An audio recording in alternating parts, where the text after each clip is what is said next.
Once there were two children. Dolores was 7 and Sandra was 5. They lived in a small house in the country with their mother and baby brother Arthur.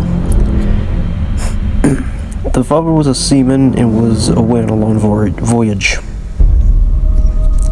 One day, Dolores and Sandra were running across a field near their house when they met a gypsy girl playing a drum. Her family was camping in the field for a few days. As the girl played, a little mechanical man and woman came out of the drum and danced. Dolores and Sandra had never seen such a drum, and they begged the girl to give it to them. She looked at them and laughed. "I'll give it to you," she said, "but only if you are really bad. Come back tomorrow and tell me how bad you were, and I will see."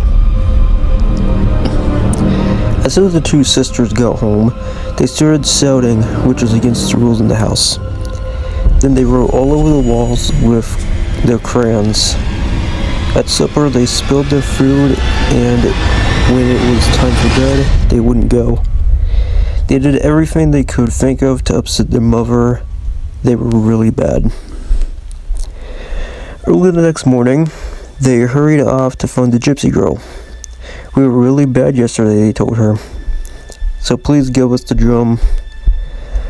But when they told her what they had done, the gypsy girl laughed. "Oh, you must be much worse than that, if I'm going to give you this drum," she said.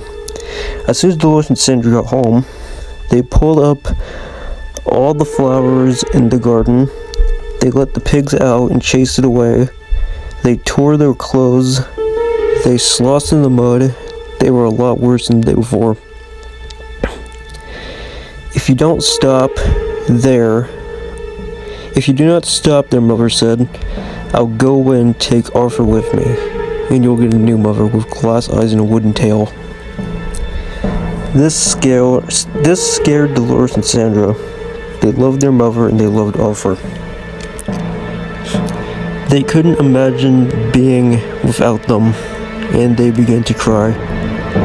I don't want to leave you," their mother said, "but unless you change your behavior, I will have to leave you." Okay, sorry. "We'll be good," the girls promised. Yet they did not really behave. They did not really believe that their mother would go away. "She's just trying to scare us," Dolores said. "We'll get the drum tomorrow," said Sandra. "Then we'll be good again." Early the next morning, they rushed off to find the gypsy girl. When they found her, she was playing the drum again, and the little man and woman were dancing. They told the gypsy girl how bad they had been the day before. "That must be bad enough to get the drum," they said. "Oh no," said the gypsy girl. "You must be much worse than that." "But we promised our mother would be good from now on," said the girls. "If you really want this drum," said the gypsy girl, "you must be much worse. It's only for one more day." Dolores told Sandra. "Then we'll have the drum." "I hope you're right," Sandra said. As soon as they got home, they beat the dog with a stick, they broke the dishes, they tore their clothes to pieces, they spanked their baby brother, Arthur. Their mother began to cry. "You aren't keeping your promise," she said. "We will be good," said Dolores. "We promise," said Sandra. My throat hurts. "I can't wait much longer," said their mother. "Please try." Early the next morning, before their mother was awake, Dolores and Sandra ran to see the gypsy girl. They told her all about the bad things they had done the day before. "We were horrid," said Sandra. "We were worse than we have ever been," said Dolores. "Can we have the drum now, please?" "No," said the gypsy girl. "I was never going to give it to you. It was just a game we were playing. I thought you knew."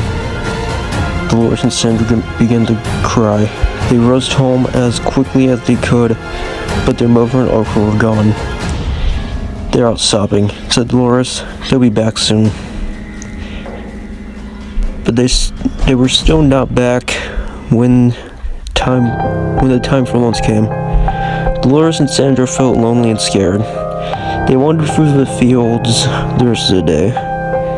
"Maybe they'll be home when we get back," said Dolores. I cannot read. When they got home, they saw through the window that the lamps were lit and there was a fire in the fireplace. But they didn't see their mother and Arthur. Instead, there was their new mother, her glass eyes glistening and her wooden tail thumped against the floor.